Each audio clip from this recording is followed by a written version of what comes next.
To identify the three-line strike pattern, you need to look for three candlesticks of the same color. We'll use green to represent the bullish candles and red to represent the bearish candles. The three consecutive candles should each start near where the previous one ended. If this is the first candle, the second candle should start around here and the third should start around here. The fourth candle should be the opposite color. In the case of the red candles, the fourth candle should be a green candle. For the green candles, the fourth candle should be a red candle.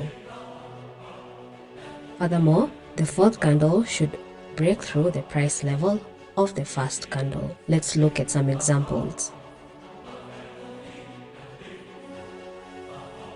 If the first three candles are green and the fourth is red, we consider this a bearish pattern. This bearish pattern is stronger when it happens during a trend that is already moving in the same direction as the green candles. If the first three candles are red and the fourth is green, we consider this a bullish pattern.